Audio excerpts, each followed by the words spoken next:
கர்த்தருடைய பரிசுத்த நாமத்திற்கு மகிமை உண்டாவதாக. இந்த அற்புதமான அதிசயமான கிருபை நிறைந்த தேவனுடைய கிருபைகளை அனுபவிக்கின்ற ஒரு நல்ல நாளிலும் நாம் கூடி வந்திருக்கிறோம். வாழ்வழிக்கும் புதுவழி ஊழியத்தின் சார்பிலே உங்களை நான் வாழ்த்துகிறேன், வரவேற்கிறேன். ஒவ்வொருவரையும் இந்த நாளிலும் ஆண்டவருடைய வார்த்தையினால் நம்மை தேவன் அலங்கரிக்க, கற்றுக்கொள்ள வேண்டியதை நாம் கற்றுக்கொள்ளுகிற அந்த விருப்பத்தோடு, ஒரு தாகத்தோடு, ஒரு வாஞ்சையோடு இந்த நாளில் நம்முடைய உணர்வுகளிலே தேவனை காணும்படியாக, வார்த்தையாகிய தேவனை அறிந்து கொள்ளும்படி வெளிப்படுத்தின சுவிசேஷம் 19:13 படி அவருடைய நாமம் தேவனுடைய வார்த்தை என்பதே, அந்த வார்த்தையை, தேவ சத்தியத்தை அறிய வேண்டிய பிரகாரம் அறிந்து கொள்ள கலப்பாய் போதியாமல் இருக்கிற பிரகாரமாகவே மற்றவர்களுக்கு ஜீவ வாசனை வெளிப்படுத்துகிற நற்கந்தங்களாய் தேவன் நம்மை அலங்கரிக்க, ஆசீர்வதித்து அநேகருக்கு பிரயோஜனப்பட இந்த வேலையை ஆசீர்வதித்து தர ஆண்டவரை நாம் நோக்கி பார்ப்போம். இந்த நாளிலே நாம் பாடுகிற பாடல்கள், தியானிக்கிற வேத பகுதிகள், பாடுகிற பாடல்கள், ஜபங்கள் ஒவ்வொன்றையும் தேவன் நமக்கு ஆசீர்வாதமாக, அனுகூலமாக மாற்றி கொடுத்திருக்கிறார். பிரகாசமுள்ள மனக்கண்கள் ஒவ்வொருவருக்கும் இன்றைக்கு இன்னும் பரிசுத்தத்தின் மேலே, இன்னும் நீதியின் மேலே நீதியாக, பரிசுத்தமாக, பிரகாசமுள்ள மனக்கண்கள் உண்டாக ஆண்டவரை நாம் நோக்கி பார்ப்போம். அவரை நோக்கி பார்க்கிற முகங்கள் நிச்சயமாய் பிரகாசம் அடையும், அதிலே மாற்றமில்லை.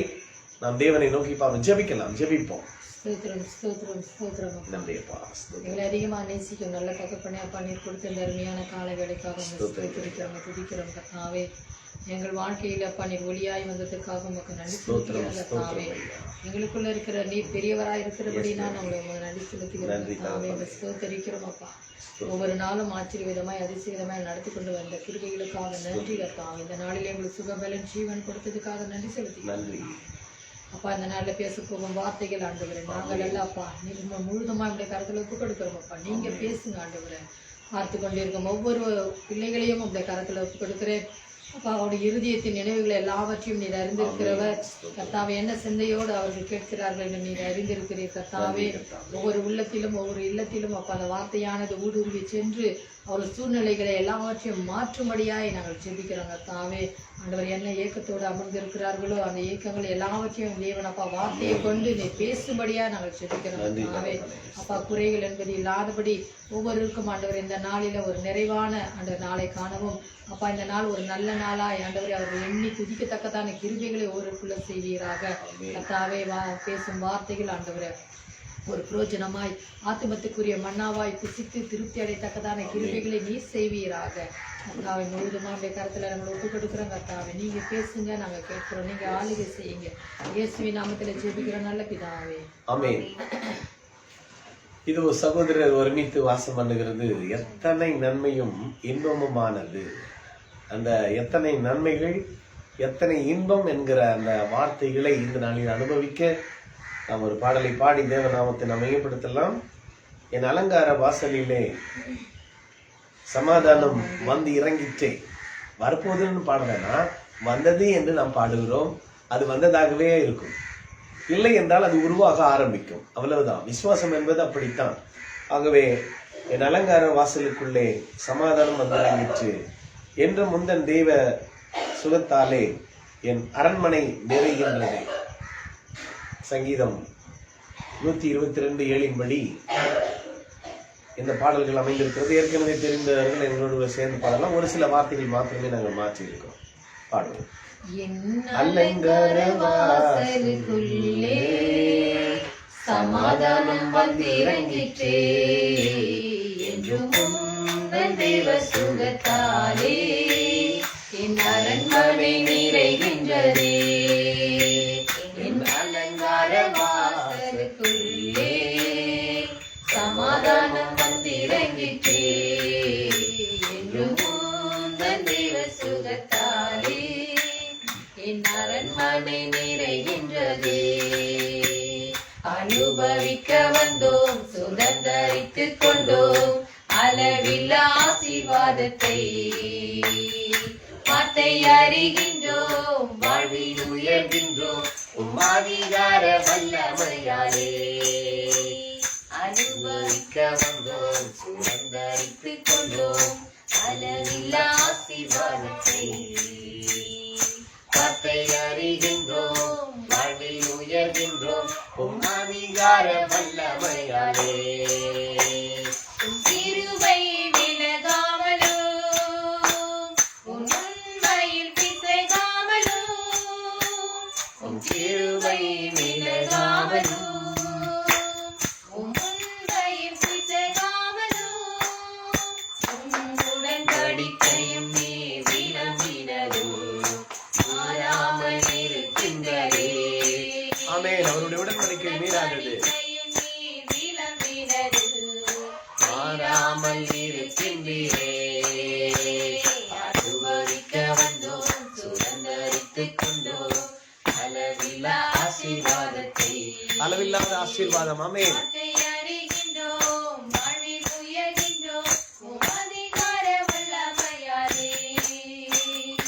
சுவிசேஷம் உலகமெங்கும் ஆமென். பலன் தருவது போல நிரம்பி பலன்களை தருவது போல், சுவிசேஷம் உலகம் எங்கும் நிரம்பி பலன்களை தருவது போல், சிவ கிருபை சத்தியத்தால் அறிந்த நாள் முதல் எனக்குள்ளே பலன் தருவே. கொலோசியர் 1:6. ஆமென். சத்தியத்தால் அறிந்த நாள் முதல் எனக்குள்ளே பலன் தருவே. அனுபவிக்க வந்தோம், சுதந்தரித்துக் கொண்டோம் அளவில்லா ஆசீர்வாதத்தை. வார்த்தை அறிகின்றோம், வாழ்வில் உயர்கின்றோம் உம் அதிகார வல்லமையாலே. சகல பரிபூரணம் என்றும் எனக்குள்ளே வாசமானதே. சகல பரிபூரணம் என்றும் எனக்குள்ளே வாசமானதே. உம் இரத்தத்தால் சமாதானம் எனக்கு அருளி என்னை ஒப்புரவாக்கினீரே. ஆமென். ஹல்லேலூயா. சமாதானம் எனக்கு அருளி என்னை ஒப்புரவாக்கினீரே. அனுபவிக்க வந்தோம், சுதந்தரித்துக் கொண்டோம் அளவில்லா ஆசீர்வாதத்தை. வார்த்தை அறிகின்றோம், வாழ்வில் உயர்கின்றோம் உம் அதிகார வல்லமையாலே.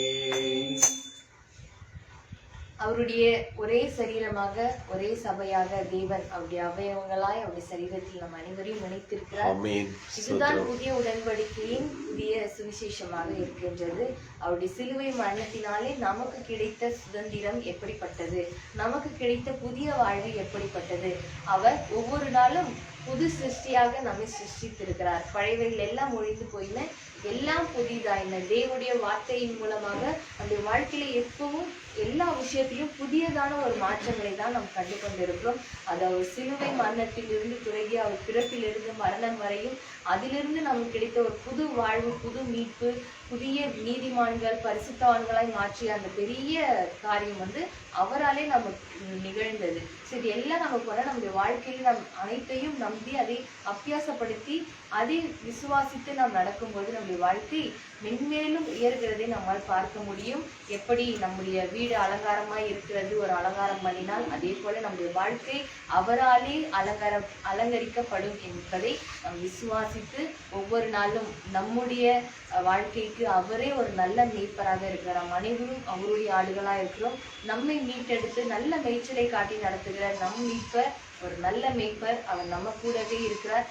எனவே அவரை உணர்ந்து ஒரே ஆவியாய் ஒரே சரீரமாக ஒரே அவயவங்களாய் நாம் அவரை துதித்து இன்னும் 3 சரணங்களை நாம் பாடு.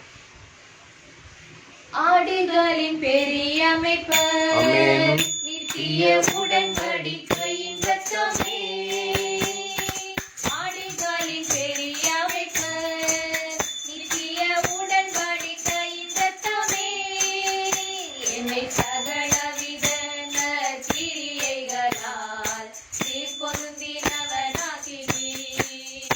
என்னை சகலவித கிரியைகளால் பொருந்தினவனாக்கினீ. அனுபவிக்க வந்தோம்,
அறிகின்றோம் வாழ்வில் உயர்கின்றோம் உமதிகார வல்லமையாலே.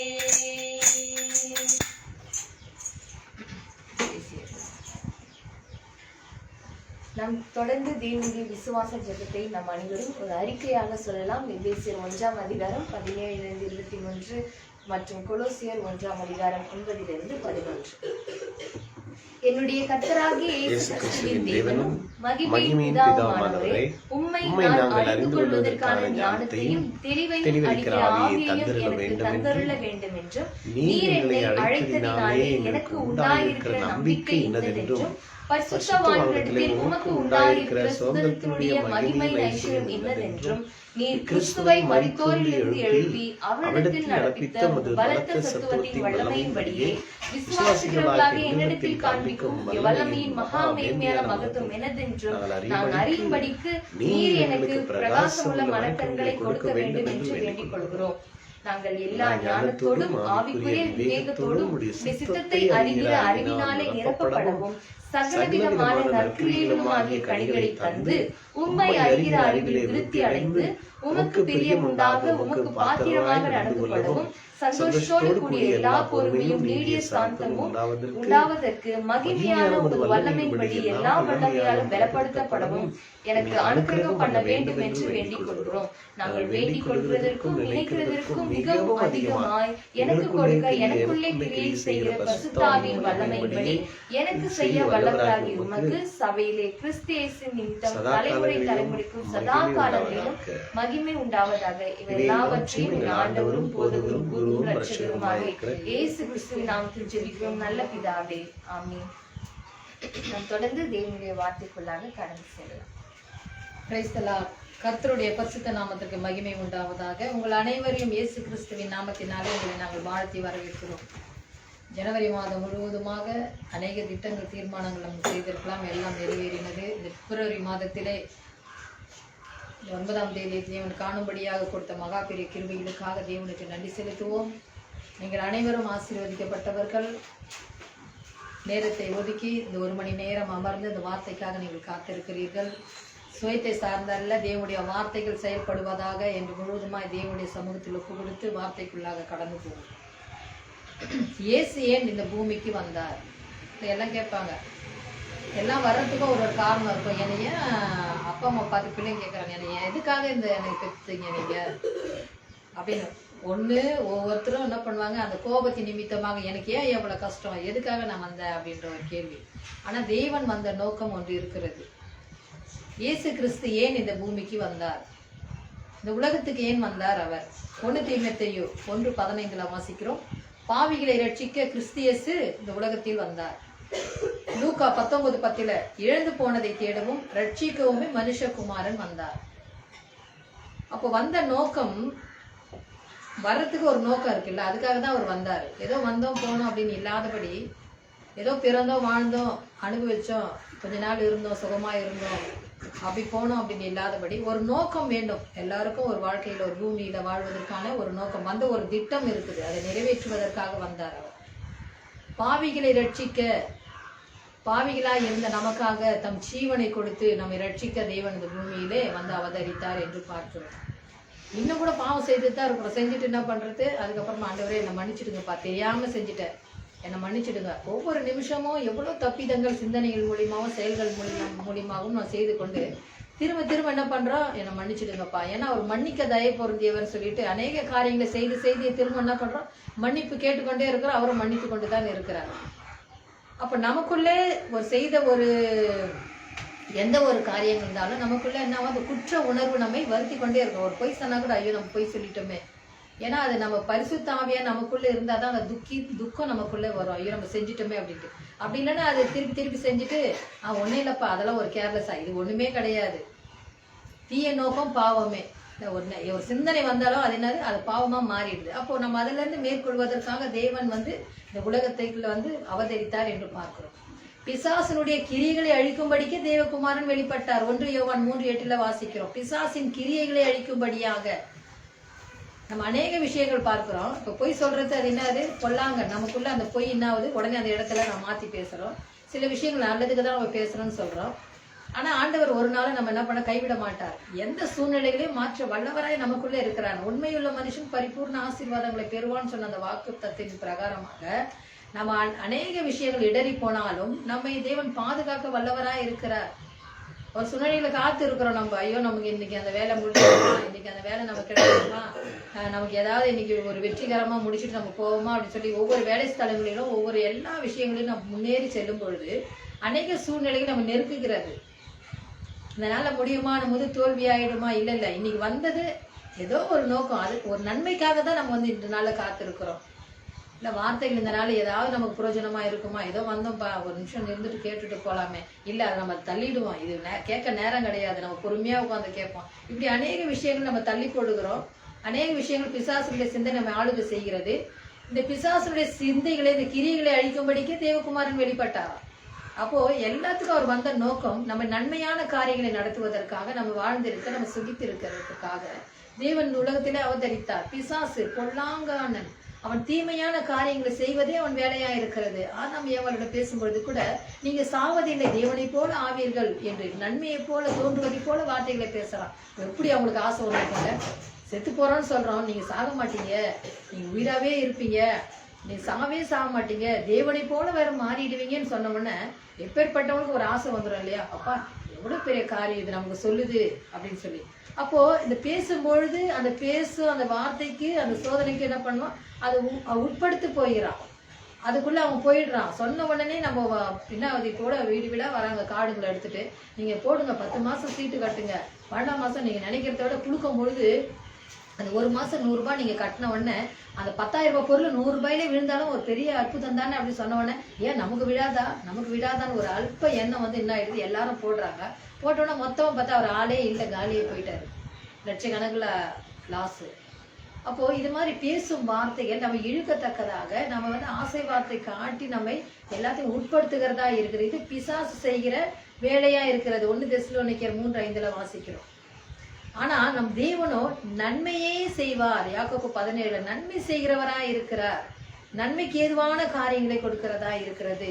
ஐஸ்வர்யங்களை கொடுக்கும், பிசாசு ஐஸ்வர்யங்களை கொடுக்கும். லூக்கா 4:5-6 வாசிக்கிறோம் இல்லையா. இயேசு பரிசுத்த ஆவியினாலே நிறைந்தவராய் யோர்தானை விட்டு வனாந்தரத்துக்கு கொண்டு போகப்பட்டு 40 நாள் பிசாசினால் சோதிக்கப்படுகிறார். அப்பொழுது அவர் ஒன்றும் புசியாமல் இருந்தார். அதன் பிறகு அவருக்கு பசி உண்டாயிற்று. அப்பொழுது பிசாசு அவரை பார்த்து, தேவனுடைய குமாரனானால் கல்லை அப்பமாக்கும்படி செய், அப்படி செய்தால் உலகத்தின் சகல ராஜ்யங்களையும் உனக்கு ஒரு நிமிஷத்திலே அவருக்கு காண்பித்து இவைகளை எல்லாவற்றின் மேலும் உனக்கு அதிகாரத்தையும் இவைகள் மகிமையும் உனக்கு தருவேன். எங்க பாருங்க, யார் பேசுறது பாருங்க, அகிலத்தையும் உண்டாக்கின தேவன் தாமே அங்க வந்து இந்த பிசாசு அவரையே என்ன பண்ணுது, அந்த ஆசை வார்த்தைகளை அங்கேயே பேசுது, அது அவரை காண்பிக்குது. அகிலத்தையும் எல்லாவற்றையும் உனக்கு நான் கொடுக்கிறேன், எனக்கு இஷ்டமானவனுக்கு இவைகளை கொடுக்கிறேன். அப்போது ஐஸ்வர்யம் பிசாசு ஒப்பு கொடுக்கப்பட்டதாக இருக்கிறது. அப்ப இந்த பிசாசு கொடுக்கிற ஐஸ்வர்யம் வேதனை தரக்கூடியதா இருக்கிறது. நம்ம நினைக்கிறோம் அநேக விஷயங்கள், ஐயோ நமக்கு வந்து இன்னைக்கு நம்ம நினைக்கிறோம் நீங்க வந்து பொருள் சேர்ந்துடாதா, இதெல்லாம் கொஞ்சம் கொஞ்சமா பாருங்க. நீங்க நிறைய பேரை பார்க்கும்போது கஷ்டப்பட்டு சம்பாதிக்கிறாங்க பார்த்தீங்களா, ஒவ்வொரு வேர்வை துளியும் சிந்தி நிறைய. எங்களுடைய பாட்டியெல்லாம் கதை கேட்டா பயங்கரமா இருக்குது. சாதாரணமா யாருமே அவங்க வந்து சொத்து சேர்த்து வைக்கல. ஒரு முட்டையை வித்தெல்லாம் அவங்க வந்து சுவிசேஷம் சொல்லி ஆத்துமாக்களை ஆதாயப்படுத்தி இன்னைக்கு அந்த வேரானது விதையானது விதைத்தது இன்னைக்கு 1000 மடங்கு தலைமுறை இது 6வது தலைமுறை இன்ன வரைக்கும் பாத்தீங்கன்னா எல்லாம் ஊழியம் செஞ்சுட்டு இருக்கிறாங்க.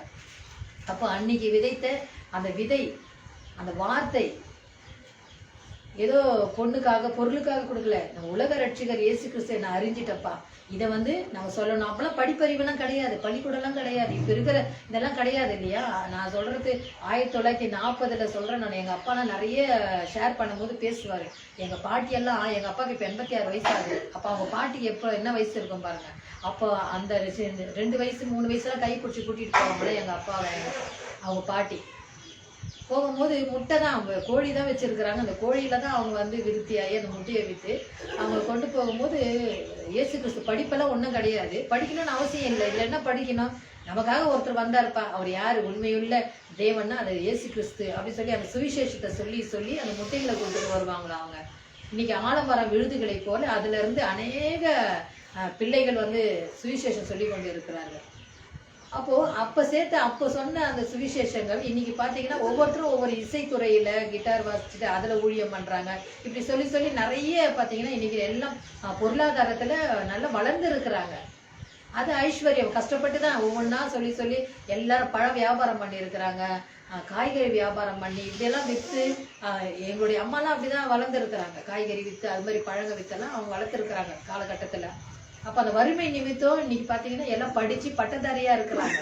இன்னைக்கு பெரிய பொசிஷன்ல இருக்கிறாங்க, எல்லாமே ப்ரொஃபஸராக இருக்கிறாங்க. இதெல்லாம் எப்படி அவங்களுடைய அந்த உழைப்பின் பலனை இன்னைக்கு உண்டு கொண்டு இருக்கிறார்கள். அப்போ இது ஐஸ்வர்யம் வந்து என்னைக்கும் அழியாத ஐஸ்வர்யங்களா இருக்கிறது. நம்ம திடீர்னு அநேக விஷயம் பார்ப்போம், திடீர்னு எப்படின்னே தெரியலங்க, இப்படி போனேன் அப்படி சம்பாரிச்சேன் அப்படின்னு சொல்லுவாங்க. இந்த நிறைய பேர் ஏமாந்ததெல்லாம் இந்த சீட்டு கட்டி இது மாதிரிலாம் பார்த்தீங்கன்னா நிறைய கஷ்டங்கள். வருமானம் வருது, நம்ம எந்த விதத்துல அதை போடணும், எப்படி அந்த வருவாயை நம்ம ஈட்டி எடுக்கணும்லாம் தெரியாம அநேக விஷயங்கள் அது போய்கொண்டு இருக்கிறது. அப்ப தேவன் கொடுக்கிற ஐஸ்வர்யம் சம்பூர்ணம் அது ஒரு நாளும் வேதனையை தராது. தேவன் கொடுக்கிற ஐஸ்வர்யம் சம்பூர்ணம் ஒரு நாளும் வேதனை தராது. நீதிமொழிகள் 10:22 பாருங்க, கர்த்தரின் ஆசீர்வாதமே ஐஸ்வர்யத்தை தரும், அதனோட அவர் வேதனையை கூட்டார். தரித்திரராய் இருக்கும் நம்மை ஐஸ்வர்யங்களா ஆக்கும்படி இயேசு இந்த பூமிக்கு வந்தார் என்று பார்க்கிறோம். நம்ம வறுமையில இருக்கிறோம்ப்பா, நமக்கு ஐஸ்வர்யமாகிய அந்த இயேசு கிறிஸ்து நமக்குள்ளே வரும்பொழுது அவருடைய வார்த்தையை ஒவ்வொரு நாளும் நம்மை உந்துதல் படுத்தி நம்மை ஐஸ்வர்யனாய் தரித்திரராய் இருந்த நம்மை ஐஸ்வர்யமாக்குவதற்காக தேவன் இந்த பூமிக்கு வந்தார். அவர் வந்ததால் நமக்கு வியாதி கிடையாது, ஆரோக்கியம் உண்டு. வியாதி ஏன் வருகிறது? நம்ம சொல்றோம்ல, அப்பா இந்த கடவுள் ஏன் தான் இந்த வியாதியை கொடுக்குறாரோ, அநேகர் அப்படிதான் புலம்பிக் கொண்டு இருக்கிறார். அவரா வியாதியை கொடுத்துட்டு இருக்கிறாரு. நீங்களே வந்து சில விஷயங்கள் சாப்பிடக்கூடாது சாப்பிடுவீங்க, சில விஷயங்கள் தேவையில்லாததை செஞ்சுட்டு கடவுள் மேலே போட்டுறது. ஏன்னா இவங்க தப்பு, இவங்க தான் செய்யறது. ஆனா ஒண்ணுமே நான் செய்யல, நான் ரொம்ப நல்லவளா இருக்கிறேன், நான் எதுவுமே செய்யல. நம்ம சாப்பிட்ற ஒவ்வொரு ஃபுட்டுலையும் இப்ப அது குளுமையான காரியங்கள், இந்த குளுமையான இயற்கை நமக்கு மாறி இருக்குது. இந்த 6 மாசம் பார்த்தா எல்லாருக்கும் தெரியும். அந்த நவம்பர், டிசம்பர், செப்டம்பர் இந்த இதெல்லாம் பார்த்தீங்கன்னா அக்டோபர்லாம் ஃபுல்லாவே ஒரு பனிகாலங்கள் நம்ம சூழ்ந்து கொண்டு இருக்கிறது. அப்போ நம்ம என்ன சாப்பிட வேண்டும், அதுக்கும் தேவன் நல்ல ஆலோசனை நம்ம கொடுத்துருக்காரு. நிறைய விதைகள் விதைத்து நம்ம பூமியில நமக்கு நிறைய செழிப்பான காய்கறிகளை கொடுக்குறாரு. நம்ம என்ன சாப்பிடலாம், என்ன சாப்பிடக்கூடாது.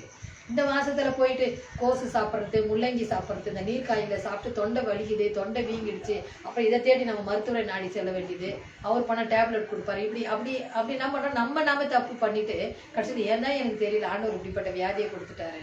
அப்போ சில சூழ்நிலைகள் சாப்பிட அந்த ஆகாரங்களுக்கு கூட எல்லாமே நீங்க ஸ்தோத்திரம் பண்ணி அந்த ஜெபம் பண்ணி ஆசீர்வதித்து அவருடைய சரீரமாகவும் தண்ணீரை அவருடைய ரத்தமாகவும் நினைவு கூர்ந்து நாம் உட்கொள்ளும் பொழுது ஒவ்வொரு நிமிஷமும் நமக்கு பலன் உண்டு, ஆரோக்கியம் உண்டு.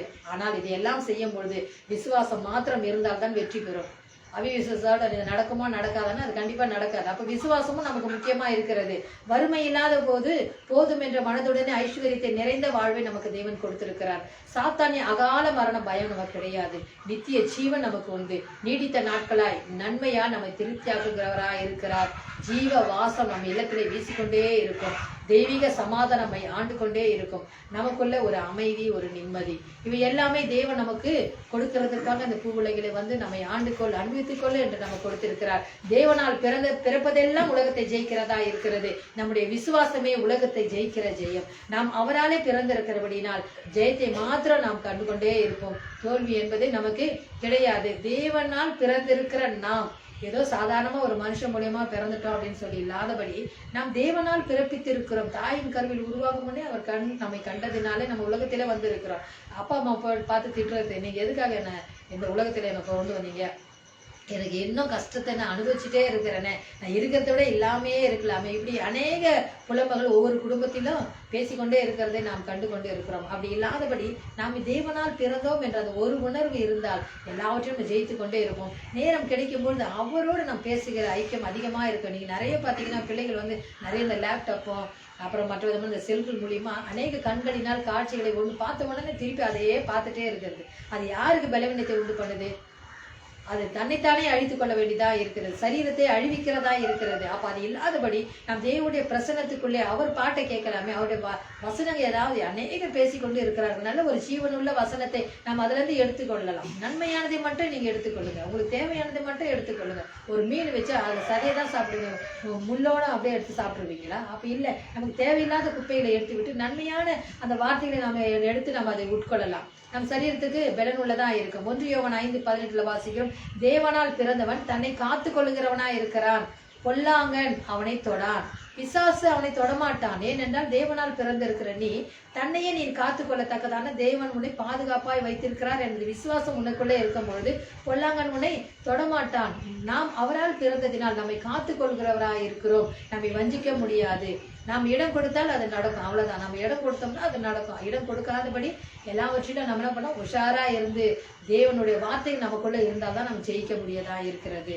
ஒன்றான மெய் தேவனாகிய அவரையும் அவரை அனுப்பினவராகிய இயேசு கிறிஸ்துவையும் அறிந்து கொண்டு நித்திய ஜீவனை பெற்றுக் கொள்கிறவர்களாய் நாம் இருக்கிறோம். ஒன்றான மெய் தேவன் இயேசு கிறிஸ்துவை அறிந்து கொண்டு அவரை அறிகிற அறிவு நமக்கு மிகவும் முக்கியமா இருக்கிறது. அப்பொழுது நித்திய ஜீவனை பெற்றுக்கொள்ளத்தக்கதான கிருபைகளை தேவன் நமக்கு கொடுத்திருக்கிறார். ஒவ்வொரு நாளும் நித்திய ஜீவன் நித்திய ஜீவன். திருவிருந்து சாப்பிடும் பொழுதும் அவருடைய ரத்தத்தை நினைவு கூறும் பொழுதும் நம்முடைய ஆவி ஆத்மா சரியா நித்திய ஜீவனுக்கென்று நான் காத்துக்கொள்கிறேன், நித்திய ஜீவனுக்கென்று காத்துக்கொள்கிறேன் நினைவு கூர்ந்து ஒவ்வொரு நாளும் நம்ம அதை புசித்து கொண்டு இருக்கிறோம். ஏதோ கடமைக்காக வந்தோம்பா, இதை சாப்பிட்டா எனக்கு ஒரு சுகம், இதை சாப்பிட்டா எனக்கு பலவீனம் போயிடும், அப்படி ஒரு அல்ப விசுவாசமா இல்லாதபடி இந்த நித்திய காலமாய் நித்திய ஜீவனை நாம் பெற்றுக்கொள்வேன் என்று நம்ம அதை உட்கொள்ள வேண்டும். நம்முடைய உச்சந்தலை முதல் உள்ளம் கால் வரைக்கும் இருக்கும் எல்லா பலவீனங்களும் நம்ம மறைந்து நமக்குள்ளே ஒரு புத்துணர்வு, ஒரு ஃப்ரெஷ்னஸ், நம்ம தேவன் நம்மோடு இருக்கிறாரப்பா அப்படின்னு ஒரு தைரியம் நம்மை தூண்டுதலா இருக்கிறது.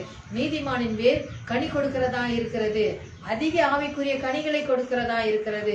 ஆகையால தேவனுக்கு சாட்சியாக வாழ்வோம், தேவ வார்த்தைகளை கொண்டு சுடர்களை போல பிரகாசிப்போம். நீங்கள் அனைவரும் ஆசீர்வதிக்கப்பட்டவர்கள். வார்த்தைக்காக காத்திருங்கள், இன்னும் அநேக வார்த்தைகள் உங்களுக்காக வந்து கொண்டு இருக்கிறது. ஆமென்.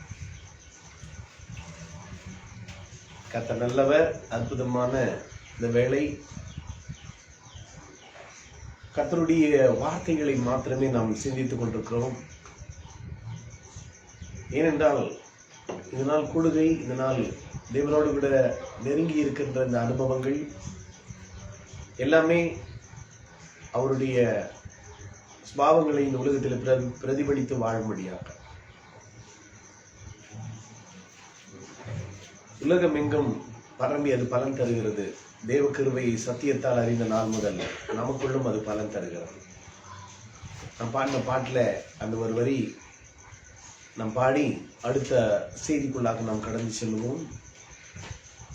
சுவிசேஷம் உலகம் எங்கும் நிரம்பி பலன்களை தருவது போல், சுவிசேஷம் உலகம் எங்கும் நிரம்பி பலன்களை தருவது போல், தேவ கிருபையை சத்தியத்தால் அறிந்த நாள் முதல் எனக்குள்ளே பலன் தருதே.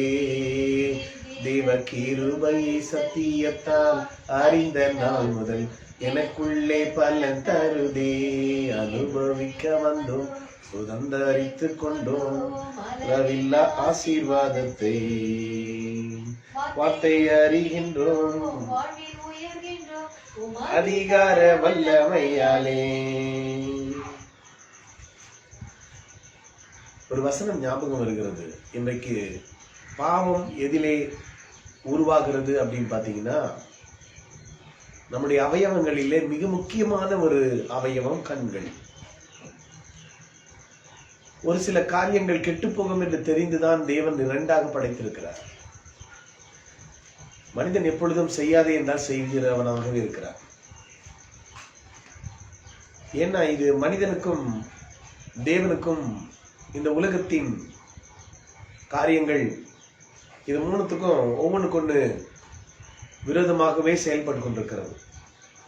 நாம் எதோடு இணைகிறோமோ, அதாவது மிக முக்கியமா பாத்தீங்கன்னா கண் வழியாக கேமரா மாதிரி நம்முடைய சரீரத்துல தேவன் படைத்திருக்கிறார்.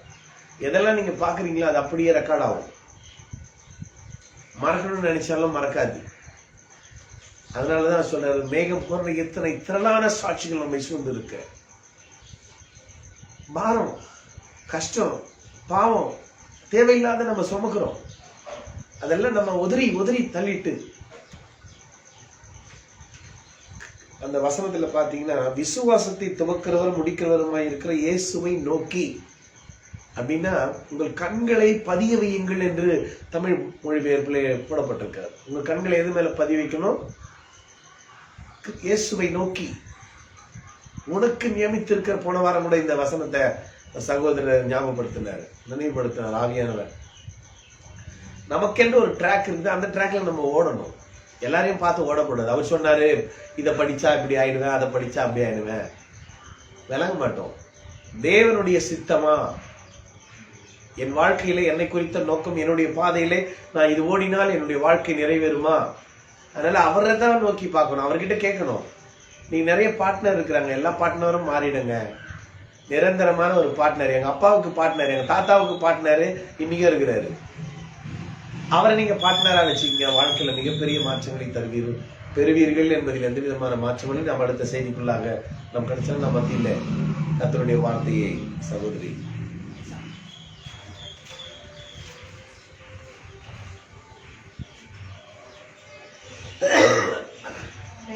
கர்த்தருடைய நாமம் எல்லா வேலையிலும் மகிமைப்படுவதாக. உங்கள் அனைவரையும் இந்த ஞாயிற்றுக்கிழமையிலே தேவனுடைய வார்த்தையின் மூலமாய் சந்திப்பதில் மிகவும் மகிழ்ச்சி அடைகின்றோம். ஒவ்வொரு நாளும் நம்முடைய வாழ்க்கை அவராலே ஆறுதலினாலும் தேடுதலினாலும் தேவன் நம்மை தேற்றிக்கொண்டே இருக்கிறார், நம்முடைய வார்த்தையாக இயேசு கிறிஸ்துவை கொண்டு. அப்படியாக இந்த நாளிலும் ஒரு சின்ன சூழ்நிலைகளையும் எப்படி மாற்றுவது என்றால் ஒரே ஒரு வழிதான் இருக்கின்றது. அந்த வழி என்ன என்பதை நாம் அறிந்து கொண்டால் அந்த வழியிலே நாம் நடக்க முடியும். புதிதும் ஜீவனுமான அந்த மார்க்கம் எப்படிப்பட்டது, அது என்ன என்று பார்க்கும்போது வாழ்க்கையிலே எல்லா காரியங்களுக்கும் ஒரு வழிகள் என்று, அதாவது எல்லா ப்ராப்ளத்துக்கும் ஒரு சொல்யூஷன் இருக்கிற மாதிரி எந்த ஒரு விஷயம் இருந்தாலுமே அதுக்கான விடைகள் இருக்கு, வினாக்கேற்ற விடை இருக்கு. அதை நாம் தேடி கரெக்டான விடையை அறிந்து கொள்ள வேண்டும். வினாக்களுக்கு எது வேணாலும் விடைகளா நாம் சொல்லலாம், ஆனால் ஏற்ற விடையை சொல்வது என்பது அதுக்கு தகுந்ததாக இருக்கும். அப்படியாக நம்முடைய வாழ்க்கையிலே நம்ம நிறைய கேள்விகள் இருக்கு. நம்முடைய சூழ்நிலைகள் ஏன் மாற மாட்டேங்குது, நமக்கு மட்டும் ஏன் இப்படி நடக்கின்றது, இந்த மாதிரி கேள்விகள் கிறிஸ்துவை உடையவர்களிடத்திலே வரவே கூடாது. கிறிஸ்து இருக்கும் இடத்திலே அந்த கேள்விகள் இருக்கக்கூடாது.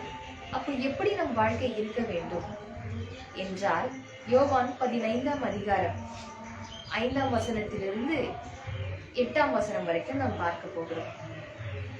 நானே திராட்சை செடி, நீங்கள் கொடிகள். ஒருவன் என்னிலும் நான் அவனிலும் நிலைத்திருந்தால் அவன் மிகுந்த கனிகளை கொடுப்பான்.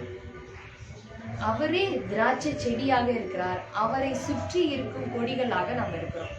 அப்போ அந்த கொடிகளை தாங்கி பிடிப்பது இந்த திராட்சை செடியே. கொடிகள் தாங்கி நிற்க வேண்டும் என்றால் செடி என்பது அதற்கு உறுதியான ஒரு உறுதுணையாக இருக்க வேண்டும். செடி இல்லை என்றால் கொடி நிலைத்து நிற்க முடியாது. அப்படியாக தேவன் இல்லாமல் நாம் ஒன்றும் இல்லை. என்னை இல்லாமல் உங்களால் ஒன்றும் செய்யக்கூடாது. உங்களால் ஒண்ணுமே செய்யக்கூடாது அப்படின்னா நம்மளால செய்ய முடியாது அப்படிங்கறத யதார்த்தமான ஒரு வார்த்தை. எப்படி நம்ம நினைக்கிற ஒவ்வொரு உறவுகளும் ஒவ்வொருத்தருடைய வாழ்க்கையில முக்கியம். நம்ம இருக்கும் பொழுது நம்ம என்ன பண்ண மாட்டோம், இவங்க நமக்கு தேவையில்லை, நம்மளால என்ன முடியாதா அப்படின்னு நம்ம நினைப்போம். ஆனால் இல்லாதவர்களிடத்துல அதை போய் கேட்கும் போது அவங்க இல்லாதது எவ்வளவு இல்லாமையின் வருத்தத்தை நமக்கு கொடுக்கிறது, அதனால எவ்வளவு பாதிக்கப்படுறான் அப்படின்ற விஷயத்த இல்லாதவங்க கிட்ட போய் கேட்டா சொல்லுவாங்க. ஆனா இருக்கிறவங்களுக்கு பாத்தீங்கன்னா அந்த இருக்கிறதோட அருமையே அவங்களுக்கு தெரியாது. நம்ம ஒரு நாள் பார்த்துக்கலாம், ஒரு நாள் எல்லாம் மணி பண்ணலாம், ஆனால் அது அல்ல. அன்றன்றைய தினத்திலே நாம் செய்ய வேண்டியது நாம் செய்ய வேண்டும் என்றால் நாளைய தினம் எப்படிப்பட்டு இருக்க போகிறது, அது ஒரு புதிய நாளாய் தான் நமக்கு இருக்கும். ஒவ்வொரு நாளும் ஒரு புதிய நாள். அந்த புதிய நாள் எப்படி இருக்க போதுன்னு தெரியுது, ஆனா ஒரு நாள் வரப்போது மட்டும் தெரியும். அப்போ தேவன் நமக்கு ஒவ்வொரு நாளும் ஒவ்வொரு சான்ஸா தான் கொடுக்குறார். இன்றைக்கு எனக்கு ஒரு வாய்ப்பு, இந்த உலகத்திலே நான் எப்படிப்பட்டதை செய்ய வேண்டும், என் குடும்பத்திற்கு நான் எப்படி இருக்க வேண்டும் அப்படின்னு சொல்லி தேவன் நமக்காக கொடுத்தவைகளில் நாம் எப்படி இருக்க வேண்டும், என்னோட ரெஸ்பான்சிபிலிட்டி, என்னுடைய கடமை எப்படிப்பட்டது, இந்த நாளைக்கு நான் செய்திருக்கிறேனா.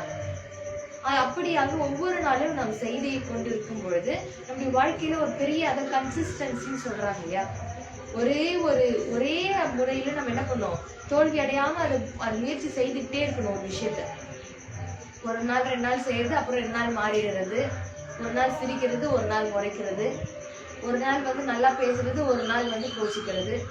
ஸோ இந்த மாதிரி மாறி மாறி இல்லாமல் ஒரே ஒரு இதுலயே இருக்கணும். ஏன்னா இன்னொருத்தருக்காக நாம் மாறுவதில்லை, நம்முடைய குணங்கள் நம் கிறிஸ்துவால் நாம் மாறி இருக்க வேண்டும். நம்மை பார்த்து மற்றவர்கள் மாற வேண்டுமே தவிர அவர்களை பார்த்து அவர்களுக்கு ஏற்றவாறு நாம் மாறக்கூடாது. அது அல்ல நம்முடைய தகுதிகள். எப்படி நம்ம விலங்குகளிலிருந்து நாம் நிறைய விஷயத்தை கற்றுக்கொள்ளலாம். ஒரு சிங்கமானது அதோடைய தனித்தன்மையிலிருந்து என்னைக்கும் மாறாது. இத்தனைக்கு எல்லாம் ஒன்றா ஒரே காடுல தான் இருக்கு, ஒரே ஃபாரஸ்ட்ல தான் இருக்கு. ஆனால் ஒவ்வொரு மிருகங்களுக்கும் ஒவ்வொரு தனித்தன்மை எப்படி இருக்கின்றதோ அப்படியாக நமக்காக தேவன் கொடுக்கப்பட்ட நம்முடைய கேரக்டர், பிஹேவியர் நன்மையானதான், எல்லாமே நல்லதுதான். ஆனா அது தவறா போர்ட்ரேட் பண்றது நம்ம கையில தான் இருக்குது, அது நல்லதா போர்ட்ரேட் பண்றது நம்ம கையில தான் இருக்குது. அப்போ இது எல்லாம் மாறி மாறி இல்லாமல் ஒரே நிலையாக நாம் சரியாக இருக்கணும் அப்படின்னா ஒரே ஒரு விஷயம் தான். எப்படி திராட்சை செடியோட அந்த கொடி இணைந்திருந்தால்தான் அது பல கனிகளை கொடுக்க முடியும். அதை தாங்கி அந்த கனி வெயிட்டா இருக்கும், அதை தாங்கி பிடிக்கணும்னா அந்த செடி ரொம்ப தேவை. கொடி அந்த அளவுக்கு ஸ்ட்ரென்த் கிடையாது அது அதை பேர் பண்றதுக்கு.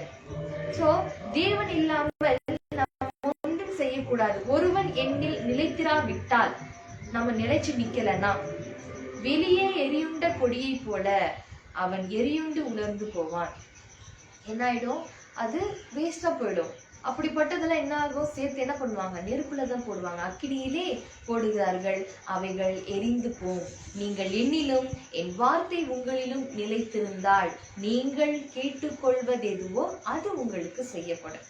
அப்போ நம்ம எல்லாமே கேட்குறோம், எனக்கு இது வேணும், அது வேணும், ஒரு நல்ல வேலை வேணும், நல்ல ஒரு வசதி வேணும், நாங்கள் நிறைய டெவலப் ஆகணும் அப்படின்னு சொல்லி நாட் ஒன்லி திங்ஸ்ல இருந்து இல்லை, நிறைய காரியங்களை நம்ம என்ன பண்றோம்னா காட்டிட்டு நம்ம எனக்கு இதுப்பா அதுன்னு நம்ம கேட்குறோம். நம்ம செய்யற முயற்சியில நம்ம மென்மேலும் மேலேற வேண்டும், முன்னேற வேண்டும் என்று நாம் நிறைய காரியங்கள் பிரயாசப்படுகிறோம், அதற்காக ஓடுகிறோம், செயல்படுகிறோம், எல்லாம் உண்டு.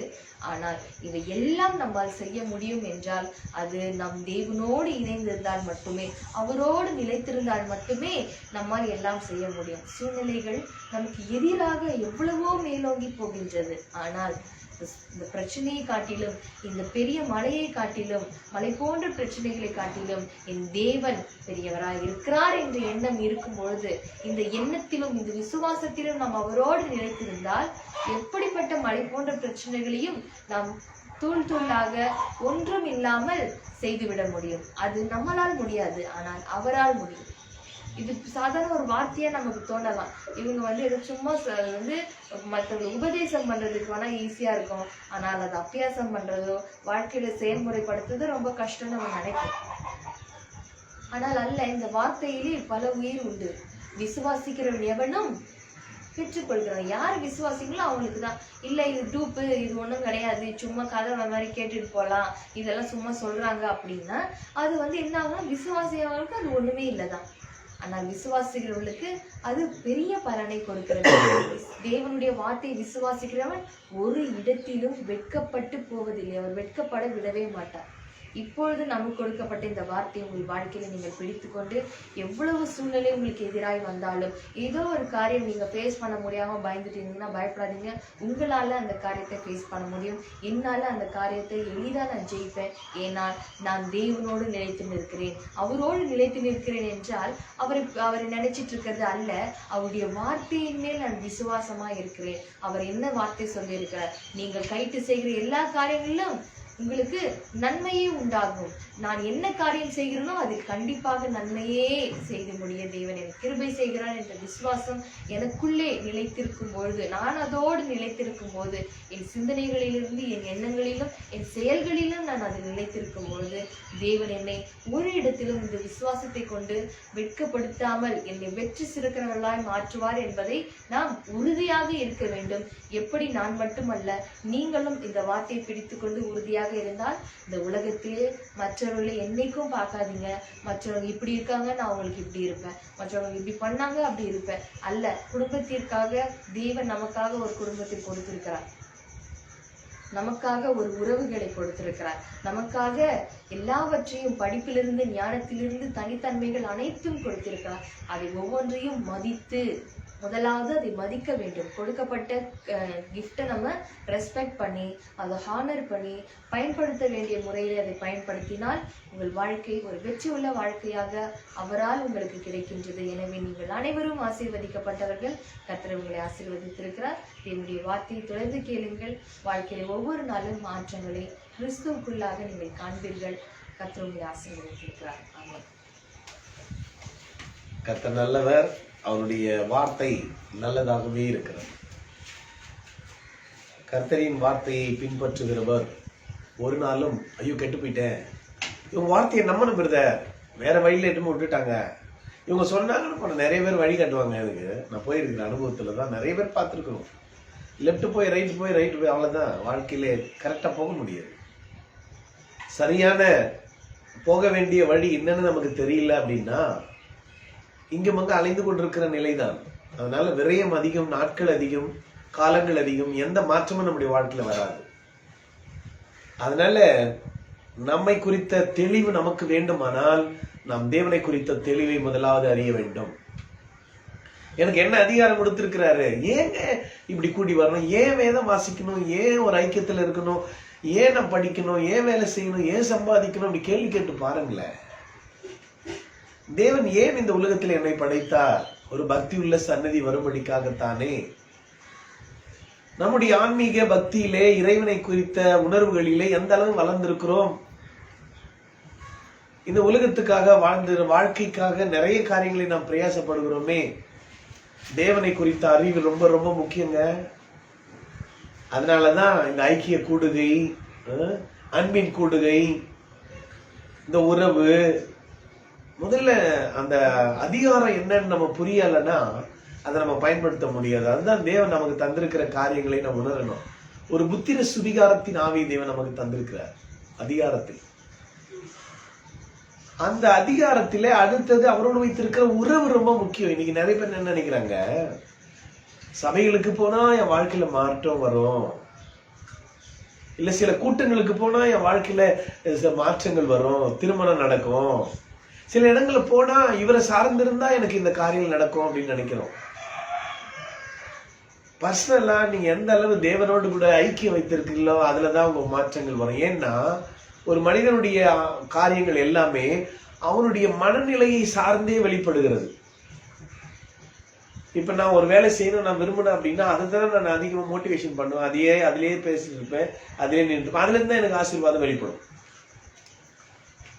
சில ஜோசியம் பார்க்குற மாதிரி ஒரு வார்த்தையை பிடிச்சிட்டு இந்த வார்த்தை எனக்கு நிறைவேறணும் அப்படின்னு சொல்லி நிறைய காரியங்களை பிடித்து வாழ்றோம். உங்க மனநிலை எப்படி இருக்குது அப்படின்னாங்க உங்க வாழ்க்கை அமையும்.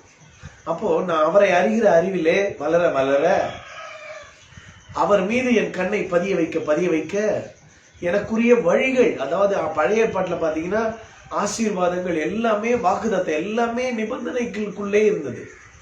ஆனா புதிய ஏற்பாட்டிலே நம்முடைய வாழ்வியல் முறையை சார்ந்து வாக்குதத்தங்கள் எல்லாம் நிறைவேறும். அப்ப நம்ம அவர் அறியாம இந்த உலகத்துல வாழ்வது ரொம்ப கடினம். நம்ம நாலேஜை வச்சு இந்த உலகத்துல தேவனுடைய பக்தி மார்க்கத்தை வெளிப்படுத்த முடியாது. அவர் வாழ வைக்க வேண்டிய புதிய வழியை, பயிற்சிகளை, அநேக முறைகளை நமக்கு வேதத்திலே கற்றுக் கொடுத்திருக்கு. அதுல ஒண்ணுதான் நான் உங்களுக்கு 12:1 வாசித்து காட்டேன். நமக்கு நியமித்திருக்கிற பாதையிலே நாம் அவரை நோக்கி, ஏன்னா அவர் தான் நம்பிக்கைக்குரியவர். உலகத்துல யாருமே நம்பிக்கைக்குரியவங்க அல்லங்க. அதனால வார்த்தையை சார்ந்து நம்முடைய பயணத்திலே, விசுவாச பயணத்திலே ஒவ்வொரு நாளும் பயணிப்போம். அதாவது டெய்லி எப்படி 3 வேளை சாப்பிட்றோமோ அது மாதிரி நேரம் கிடைக்கும் போது தேவனுடைய வார்த்தையை புசிங்க. உங்க வாழ்க்கையில ஒரு அமைதியான வாழ்க்கை, ஆசீர்வாதம் உங்களை தேடி வர, நீங்க தேடி போக வேண்டியது. இன்னைக்கு நிறைய பேர் தேடி தேடி ஓடுற வாழ்க்கை தான் நிறைய இருக்குது. நான் இதுல போனா, இந்த டிபார்ட்மெண்ட்ல போனா, அதுல போனா, எங்க ஒண்ணுமே இல்லாதவங்களுக்கு எல்லாம் நிறைய காரியங்கள்லாம் நடந்துருது. எப்படி அப்போ நம் தேவனை சார்ந்து நம்முடைய முயற்சிகளிலே காரியங்கள் வாய்க்க வேண்டுமானால் அவருடைய பாதையிலே. நான் காலையில கூட மகிட்ட பேசிக்கும் போது கேட்டேன், உங்க கொஞ்சம் ஹெல்ப் பண்ண முடியுமா? இல்லையா? இல்ல தேவ உதவிக்கு நான் போயிடுறேன். ஒண்ணு இந்த உலகத்திலே நாம் கேட்க வேண்டும், இல்லைன்னா தேவனுடைய உதவி இல்லாமல் நாம் இந்த உலகத்தில் எதையும் செய்ய முடியாது. என்னை எல்லாமே உங்களால் ஒன்றும் செய்யக்கூடாதே. 2 எஜமானுக்கு வேலை செய்ய முடியாதுங்க, எல்லா இடத்துலயும் நடிக்க முடியாதுங்க. நிறைய பேர் மாட்டிக்கிட்டு முழிக்கிறாங்க. வாழ்க்கை அப்படி ஆயிடுங்க, மொழியா போயிடுங்க, கேள்விக்குறியா ஆயிடுங்க. உங்க மனசு எப்படி இருக்குது? பர்சனலா நீங்க தேவனோடு வைத்திருக்கிற அந்த உறவு ரொம்ப முக்கியம். ஏன்னா அதை சார்ந்துதான் நம்முடைய வாழ்க்கை எல்லாம் மாறுது. அதனால ஒரு வார்த்தை நாம் நேரடியாக திருவிருந்துக்குள்ளாக நம்ம கடைச்சல்ல இருக்கிறோம். உடன்படிக்கை என்பது சாதாரணமானதில்லை. ஒரு கல்யாணம் பண்றது யாரோ பெத்த பொண்ணு நான் போய் ஒரு கல்யாணம் பண்ணி கொண்டு வரேன், என்ன உடன்படிக்கையில் எனக்கு பாதுகாப்பா, நான் அவளுக்கு பாதுகாப்பா, ஒரு உடன்படிக்கை. அது போல தேவன் நமக்கு கற்புள்ள கண்ணியாகிய கிறிஸ்தின் ஒரே புருஷனுக்கு நான் வாழ்க்கப்பட முடியா நம்ம தெரிந்து கொண்டார். இந்த உறவு ரொம்ப முக்கியம். அதனால அந்த உறவு எப்படி இருக்கணும்னா வார்த்தையின் அடிப்படையில தான் தேவனோடு கூட நாம் செயல்பட முடியும். வார்த்தையில தான் எல்லாமே நிறைந்திருக்குது. ஆசீர்வாதங்கள்ல இருந்து, உங்க மனநிலையிலிருந்து, உங்கள் அதிகாரங்கள் எல்லாம் அறிந்து கொள்ள வார்த்தையை தந்திருக்கிறார். ஒரே ஒரு சரணத்தை பாடி நாம் தேவனுடைய நாமத்தை மையப்படுத்தி திருவிருந்துக்குள்ளாக நாம் கடந்து செல்வோம். வார்த்தையை சார்ந்து இருப்பதினால் கனி தரும் மரமாய் வளர்கிறோம். வார்த்தையை சார்ந்து இருப்பதினால் கனி தரும் மரமாய் வளர்கிறோம். சுகமும் பலனும் அடைகின்றோம். பத்திரமாக காக்கின்றீர். கற்பும் பலனும் அளிக்கின்றீர். பத்திரமாக காக்கின்றீர். கர்த்தரின் வார்த்தையை பின்பற்றுகிறோம். சீயோன் மலை போல் உறுதியுடன் அசையாமல் இருக்கின்றோம். அசையாமல் இருக்கின்றோம். கடவுளுடைய வார்த்தை சார்ந்து நம்ம எல்லாரும் ஆயத்தமா இருக்கிறவங்க திராட்சரசம் இருந்தா எடுத்துக்கொள்ளுங்க,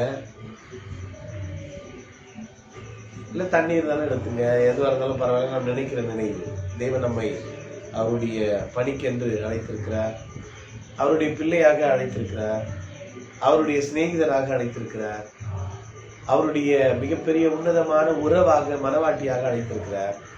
இதெல்லாம் எண்ணினவர்களாக ஒரு ரத்த சம்பந்தப்பட்டமான உறவை தேவன் ஏற்படுத்தியிருக்கிறார். அதனால அவருடைய சரீரத்துக்கும் அவருடைய அவயவத்திற்கும் அவருடைய ரத்தத்திற்கும் உரியவர்களாக இருக்கிறோம் என்பதை மாத்திரமே உணர்ந்தவர்களாக ஆண்டவரை நோக்கி பார்த்தோம்.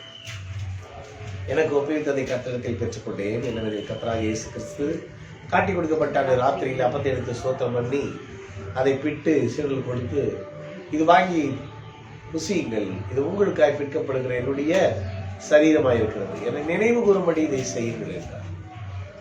என்ன நினைக்க வேண்டும்? எனக்காக ஒருவர் மரித்தார், என் வாழ்க்கையிலே நான் மரிக்காமல் நித்திய வாழ்வுக்குள் வாழும்படியாக. சில உயிரா இருந்தும் செத்த போன வாழ்க்கையில இருக்கிறாங்க, உயிரோடு இருந்தும் சுகபோகமாய் வாழ்கிறவன் உயிரோட செத்தவன். ஆகவே தேவனுடைய சுகத்திலே வாழ்கிற ஒரு அனுபவத்தை தேவன் நமக்கு தந்திருக்கிறார். அந்த உணர்வோடு கூட ஆண்டவரை எண்ணி இதை நான் புசிக்கலாம். ஆண்டவராகிய இயேசு கிறிஸ்துவனுடைய சரீரம் உங்கள் ஆவி ஆத்துமா சரீரங்களை நித்திய ஜீவனுக்கு காத்துக்கொள்ளும். எல்லாரும் ஆசீர்வித்து ஸ்தோத்திரம் பண்ணி சுதந்திரமா அப்பா எனக்கு தந்த இந்த உறவுக்காய் ஸ்தோத்திரம் என்று சொல்லி நான் புசிங்க. எல்லாரும் ஃபெல்லோஷிப், கம்யூனியன் எல்லாம் சேர்ந்து புசிக்கக்கூடிய ஒரு ஐக்கிய விருந்து, இது மதிப்புக்குரிய விருந்து. அவரை ஏற்றுக்கொள்கிற ஒரு தகுதி போதும், யாரா இருந்தாலும் புசிக்கலாம், நினைவு கூறணும், அவ்வளவுதான். அப்படியே அவர் ஆபஜன மணியமின் பாத்திரத்தை எடுத்து ஸ்தோத்திரம் பண்ணி, இது வாங்கி பருகுங்கள், இது உங்களுக்காய் சிந்தப்படுகிற புது உடன்படிக்கையின் ரத்தமாய் இருக்கிறது. உடன்படிக்கை ரத்தம், ரத்தத்தின் மூலமா உடன்படிக்கை. உடன்படிக்கை நிறைய பேர் பாத்தீங்கன்னா என் சொத்தெல்லாம் உனக்குதான், நான் உன்னை ஏத்துக்கிறேன் அப்படின்னு சொல்லி பழைய உடன்படிக்கையில வேணாம் அப்படின்னா ஒரு உடன்படிக்கை பண்ணுவாங்க, செருப்பை எடுத்து போட்டுருவாங்க. இப்படி நிறைய உடன்படிக்கை பண்ணுவாங்க முறைகள். ஆனால் தேவன் நமக்கு ரத்தத்துல உடன்படிக்கை பண்ணியிருக்கிறார், உயிர்ல கலந்தவராய் நானும் அவரும் இணைந்தவர்களாக.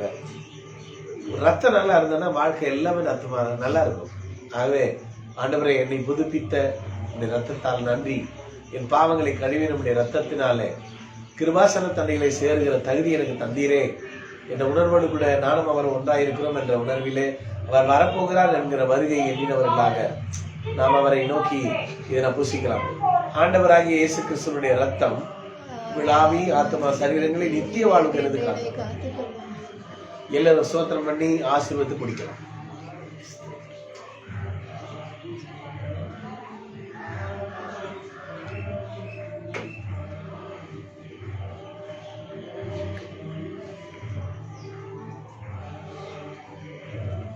கர்த்தர் நல்லவர். நாம் ஜெபிக்கலாம். நேற்றும் இன்றும் என்று மாறாத எங்களுக்குள்ளே வாசம் பண்ணுகிற எங்கள் நல்ல ஆண்டவரே, உம்முடைய திவ்ய வல்லமையை எங்களுக்கு தந்து இந்த உலகத்துக்கு உண்டான கேடுகளுக்கு எங்களை தப்பி பிழைக்கும்படிக்கு உண்மை குறித்த அறிவிலே வளர ஆண்டவரே அதிசயமான வாக்குத்தத்தங்களை எங்களுக்கு தந்தீர். வார்த்தைகளை தந்திருக்கிறீர். மாறாத உடன்படிக்கை எங்களுக்கு தந்திருக்கிறீர். ஸ்தோத்திரம் அப்பா. உமக்குள்ளே வாழ்கிற அந்த அனுபவம் எங்களுக்குள்ள பெருகட்டும். எங்கள் வாழ்க்கை முறையிலே அநேக காரியங்கள் வந்து போய் கொண்டே இருக்கிறது. உம்மை சார்ந்து இருக்கிற உம்மோட ஐக்கியத்திலே வாழ்கிற தனிப்பட்ட முறையிலே உம்மோடு நெருங்கி இருக்கின்ற அந்த அனுபவங்கள் தான் எங்கள் வாழ்க்கையை மாற்றும் என்பதை நாங்கள் உணர, மற்றவர்கள் முன்பாக நாங்கள் நடித்து வாழலாம். ஆனால் உமக்கு முன்பாக நாங்கள் நடிக்க முடியாது. ஏனென்றால் நீ உள்ளத்தை ஆராய்கிறவர். ஆகவே இன்றைக்கு கேட்ட வசனங்கள் ஒவ்வொன்றும் எங்களை வாழ வைக்க இந்த உலகத்திலே வந்த தெய்வம், எங்களை வாழ வைக்க வாழ்வழிக்க புது வழியை எங்களுக்கு தந்தவர், ஒரு மார்க்கத்தை கொடுத்தவர். இந்த வழியிலே எங்கள் வழி உம்முடைய வழியாக, ராஜ பாதையாக, நீதியின் பாதையிலே எங்களை நித்தமும் நீ நடத்துகிறவராக இருக்கிறீர். நன்றி செலுத்துகிறோம். சத்திய பாதையை சார்ந்தவர்களாக எங்கள் வாழ்க்கை அமையட்டும் அப்பா. இதை பார்த்து கொண்டிருக்கிற கேட்கிற ஒவ்வொருடைய வாழ்க்கையிலும் ஒரு புதிய அத்தியாயம் துவங்குவதாக, புதிய மாற்றங்கள் உண்டாகட்டும். இன்றைக்கே ரட்சணை நாள், இன்றைக்கே இருக்கிற காலம் என்று சொன்னீரேன். உடைய வார்த்தைகள் எங்கள் வாழ்க்கை நிறைவேறட்டும் அப்பா. ஒவ்வொன்றையும் அனுபவித்து உங்களுடைய நாமத்தை இந்த உலகத்திலே சாட்சியாக, ஜீவனுள்ள உயிருள்ள சாட்சியாக பதிவு செய்ய எங்கள் ஒவ்வொருடைய நடை உடை பாவனைகளையும் இந்த கரங்களிலே கொடுக்கிறோம். நீங்க பிடித்து எங்களை ஆளுகை செய்ய. எப்ராஹிமே உம்மை கைப்பிடித்து பழக்கிற நாள் முதல் எங்கள் வாழ்க்கையில பழக்கமாய் மாறட்டும். சில சுபாவங்கள் உம்முடைய சுபாவங்கள் எல்லாம் வெளிப்படட்டும். புஸ்தக சுருளை எடுத்து வாசித்தீரே, உட்கார்ந்தீரே, பிரசங்கித்தீரே, போதித்தீரே, அற்புத அடையாளங்கள் செய்தீரே. எங்கள் ஒவ்வொருவரையும் அந்த அதிகாரத்தை தந்தபடினால் நன்றி. தொடர்ந்து எங்கள் ஒவ்வொருவரும் கிறிஸ்துக்களாய் வெளிப்படுவார்களாக. தேவைகளை சந்தித்தீர், குறைகளை நிறைவாக்கினீர். எல்லாம் எங்களை நோக்கி வந்து கொண்டே இருக்கிறது. இந்த மாதத்திலே பெற வேண்டிய ஆசீர்வாதங்கள் எல்லாம் எங்களுக்கு வருகிறது. அதற்காக ஸ்தோத்திரம். எல்லாம் நன்மையாக முடிகிறது. அதற்காக ஸ்தோத்திரம். தொடர்ந்து உடைய கிருபை இருக்கட்டும். இந்த 1 மணி நேரம் உடைய சமூகத்திலே பாடவும், வசனங்களை தியானிக்கவும் எங்களுக்கு தந்த இந்த வாய்ப்புக்காய் நன்றி.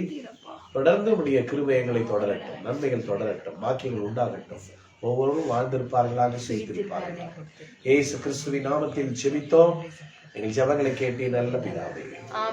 நம்முடைய கர்த்தராகிய இருக்கிற இயேசு கிறிஸ்துவினுடைய கிருபையும், பிதாவாகிய தேவனுடைய அன்பு, பரிசுத்த ஆவியினுடைய ஐக்கியம் இன்னும் சதா காலங்களில் நம்ம அனைவருக்குள்ளும் பெருகுவதாக. நம்ம எல்லாரும் ஆண்டவரை ஸ்தோத்திரிப்போம். என் ஆத்துமாவே கர்த்தரை ஸ்தோத்திரி, என் முழுமையாவே பரிசுத்த நாமத்தை ஸ்தோத்திரி. என் ஆத்துமாவே கர்த்தரை ஸ்தோத்திரி, கர்த்தரின் சகல நன்மைகளையும் மறவாதே. ஆமென். அல்லேலூயா. அல்லேலூயா. கர்த்தர் நல்லவர். ஜாலியா சந்தோஷமா இந்த நாளை தேவன் நமக்கு கடந்து செல்ல கிருபை செய்வாராக. Bless you all. Have a great day. Thank you.